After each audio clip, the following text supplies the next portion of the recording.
almost did a PhD in superconductors, but just didn't feel quite right. So actually I went and did a year master's at Cambridge again. I got a scholarship to do it in the history and philosophy of science. So I spent a year doing that. It was a very different type of study. And after that, I almost applied to do PhDs in that, actually, because I knew I really liked studying. But again, I wasn't quite sure I could cope with sitting in a library and think not working in a particular way that I could see that doing a PhD in that area would require.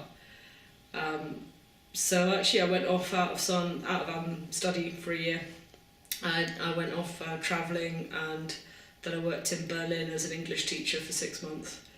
And then I moved to Brussels and worked for the European Commission for 3 months, I think, in the end. Did some more travelling. And during that year, I decided I wanted to go back into science, but I didn't want to be just lab-based. I'd done atmospheric chemistry in my final year. It's one of my option topics, doing chemistry. And I'd really liked the kind of using chemical equations and using the principles of chemistry, but applying them to a much larger scale, so applying them to the planet around us. So I decided I wanted to do something drawing on that. So I applied for PhDs in environmental sciences and earth sciences.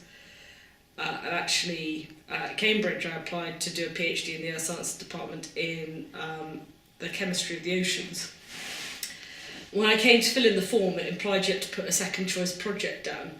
And so I flicked through the booklet, because it was a booklet in those days, before the internet, the booklet of projects that I had. And I didn't recognise because I hadn't done a geology or an earth sciences undergraduate degree at all. I hadn't done any.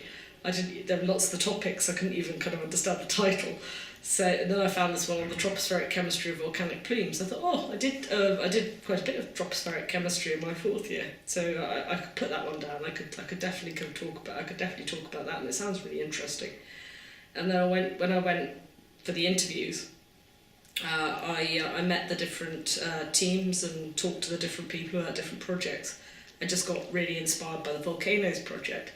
So I got back to Berlin and I got the offer from Cambridge, and I remember sitting in a bar in East Berlin and just saying, I've got this offer to do this ocean chemistry project, but I think I really want to do the volcanoes.